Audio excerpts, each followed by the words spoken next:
ઓમ શ્રી ગણેશાય નમઃ. જય શ્રી કૃષ્ણ મિત્રો.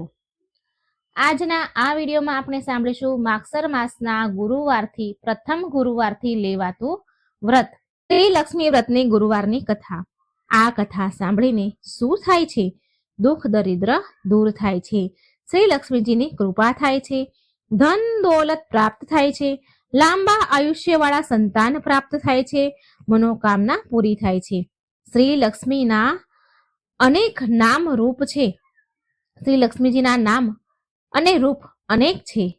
કૈલાસમાં પાર્વતી, ક્ષીરસાગરમાં સિંધુ કન્યા, સ્વર્ગમાં શ્રી મહાલક્ષ્મી, ભૂલોકમાં લક્ષ્મી, બ્રહ્મલોકમાં સાવિત્રી, ગૌલોકમાં રાધિકા, વૃંદાવનમાં રાસેશ્વરી, ચંદનવનમાં ચંદ્રા, ચંપકવનમાં વિરજા, પદ્મવનમાં પદ્મા, માલતી વનમાં માલતી, કુંદન વનમાં કુંદનવતી, કેતકી વનમાં સુશીલા, કંદમ વનમાં કંદમમાલા, રાજગૃહમાં રાજલક્ષ્મી અને ઘરમાં ગૃહલક્ષ્મી.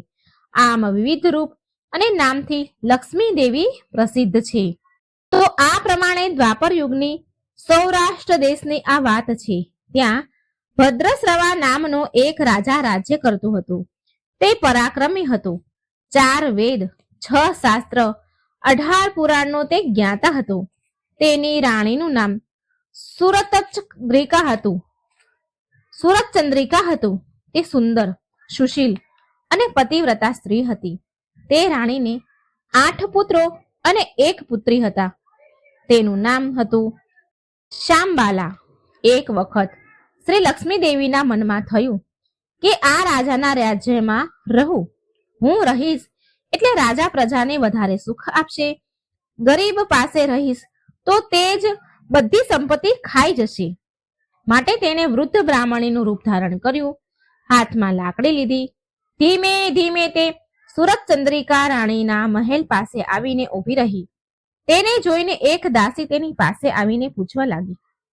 તેનું નામ, તેના પતિનું નામ, રહેવાનું ઠેકાણું વગેરે વગેરે પૂછ્યું. વૃદ્ધ સ્ત્રીના રૂપમાં આવેલા લક્ષ્મીજી બોલ્યા, મારું નામ કમલા છે.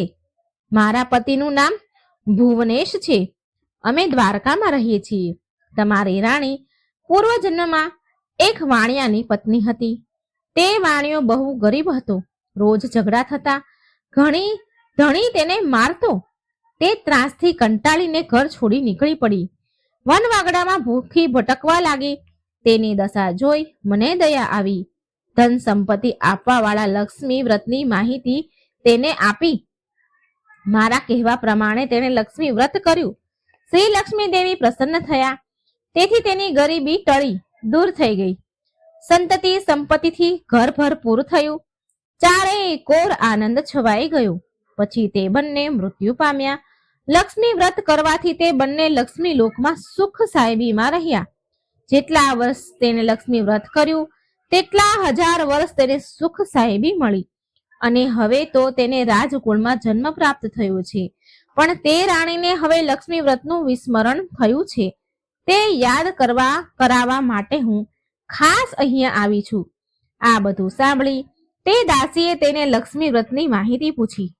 પૂજા કરવાની પદ્ધતિ પૂછી. વૃદ્ધ સ્ત્રીના રૂપમાં આવેલા લક્ષ્મીજીએ તેને લક્ષ્મી વ્રતની માહિતી અને મહત્વ કહી સંભળાવ્યું. પછી તે દાસી તે વૃદ્ધ સ્ત્રીનો આભાર માની તેનો સંદેશ રાણીને કહેવા માટે ગઈ. રાજવૈભવમાં આળોટનારી રાણીને તેના ઐશ્વર્યનું ખૂબ અભિમાન હતું. તે ઉન્માદમાં અવસ્થામાં હતી. ડોશીના સમાચાર સાંભળી તે એકદમ ગુસ્સામાં આવી અને તે ડોશીને ખૂબ અપમાનિત કરી ધક્કા પણ માર્યા. તે ડોશી બીજા કોઈ નહીં પણ સાક્ષાત માં લક્ષ્મી હતા.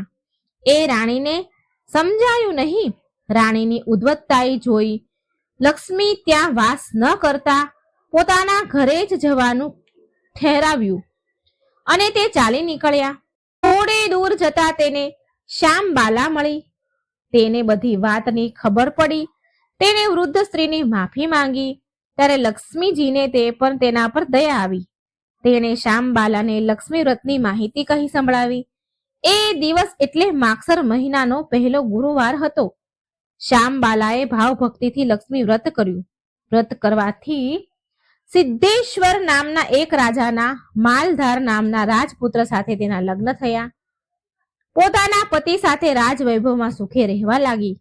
અહીંયા લક્ષ્મીજીનો કોપ ઉતરવાથી રાજા ભદ્રશ્રવા અને રાણી સુરતચંદ્રિકાનું રાજપાટ ગયું. વૈભવ ઐશ્વર્ય જવાથી એમને પેટ ભરવા માટે અન્ન પણ મહા મુસીબતે મળતું. એક દિવસ સુરતચંદ્રિકા પોતાના પતિને કહેવા લાગી, આપણા જમાઈ રાજા છે, ખૂબ ધનવાન છે, તમે તેની પાસે જાઓ અને આપણી દુર્દશા કહો. તેમને દયા આવશે એટલે આપણને થોડી સંપત્તિ આપશે. રાણીના કહેવાથી ભદ્રશ્રવા જમાઈના રાજ્યમાં ગયો. એક તળાવના કાંઠે આરામ લેવા માટે બેઠા. એટલામાં શ્યામબાલાની દાસી પાણી લેવા માટે ત્યાં આવી. તેને ભદ્રશ્રવાને જોયો. દાસીએ નામ ઠામ પૂછ્યું. તેને બધું જણાવ્યું. તે શ્યામબાલાનો પિતા છે એમ જણાવ્યા પછી દાસી દોડતી દોડતી શ્યામબાલા પાસે ગઈ. તેને બધી વાત કહી. શ્યામબાલાએ પોતાના પિતાને ઠાઠમાઠથી પોતાના રાજમહેલમાં લઈ આવી. આદર સત્કાર કર્યો. અનેક પ્રકારથી મહેમાનગીરી કરી. તે પાછો ફરતો હતો ત્યારે તેને એક હાંડો ભરીને ધન આપ્યું. ભદ્રશ્રવા ઘરે આવ્યો. સુરતચંદ્રિકાને આનંદ થયો. તેણે હાંડાનું ઢાંકણું ખોલ્યું તો અંદર શું જુએ છે? હાંડામાં ધન નથી, કોલસા ભરેલા હતા.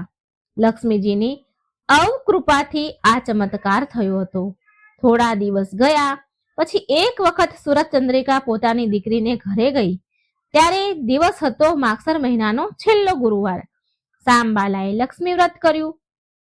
શ્યામબાલાએ ગુરુવારનું લક્ષ્મી વ્રત કર્યું હતું. સુરતચંદ્રિકા પાછી પોતાના નગરમાં આવી. સુરતચંદ્રિકાએ તેની મા પાસે પણ આ વ્રત કરાવ્યું હતું અને એ પછી સુરતચંદ્રિકા પોતાના નગરમાં પાછી આવી. તેણે લક્ષ્મી વ્રત કર્યું. તેથી તેને પહેલાનો બધો વૈભવ પાછો મળ્યો. રાજ સુખ પ્રાપ્ત થયું. થોડા દિવસો પછી શ્યામબાલા પિયર પણ આવી. પિતાને કોલસા આપ્યા, મને કઈ જ આપ્યું નહીં. એનો ગુસ્સો સુરતચંદ્રિકાના મનમાં હતો જ. તેથી શ્યામબાલાને કોઈએ બોલાવી નહીં. તેનું અપમાન કર્યું. પણ તેણે મા ઉપર, એની માતા ઉપર ગુસ્સો ન કર્યો. તે ત્યાંથી ચાલી નીકળી. નીકળતા તેણે ત્યાંનું થોડું મીઠું લઈ લીધું. પોતાના ઘરે આવતા તેના પતિએ તેને પૂછ્યું, પિયરથી શું લાવી? તેણે કહ્યું, રાજ્યનો સાર લાવી છું. પતિએ કહ્યું, એટલે શું? પત્નીએ કહ્યું, થોડી ધીરજ રાખો એટલે ખબર પડશે. તે દિવસે તેણે બધા પદાર્થ મીઠા વગરના બનાવવા કહ્યું. પતિને જમવાનું પીરસ્યું. તેને ભોજન ફીક્કું લાગ્યું. પછી તેણે થાળીમાં થોડું મીઠું પીરસ્યું. રસોઈમાં મીઠું નાખતા જ જમણ એકદમ સ્વાદિષ્ટ લાગ્યું. આ એ જ રાજ્યનો સાર. શ્યામબાલાના પતિને આ વાત સમજાઈ. પછી તે બંને જણાએ આનંદ વિનોદ કરતા ભોજન પણ કર્યું. સારાંશ એ છે કે જે કોઈ આ રીતે લક્ષ્મી વ્રત શ્રદ્ધાથી કરશે તેના પર લક્ષ્મીજીની કૃપા થશે, સુખ શાંતિનો લાભ થશે, સર્વ મનોરથ પૂર્ણ થશે. માત્ર એટલું જ ધ્યાન રાખવું જોઈએ કે અમીરી આવે એટલે છકી ન જોવું જોઈએ. લક્ષ્મી વ્રત કરવાનું ભૂલવું ન જોઈએ. આ પ્રમાણે આ કથા અહીં પૂર્ણ થાય છે. બોલો મહાલક્ષ્મીની જય. હવે મિત્રો આપણે સાંભળીશું મહાલક્ષ્મીની આરતી. જય મહાલક્ષ્મી. જય લક્ષ્મી માતા, माँ जय लक्ष्मी माता, तुमको निश दिन सेवक, तुमको निश दिन सेवक, हर विष्णु दाता।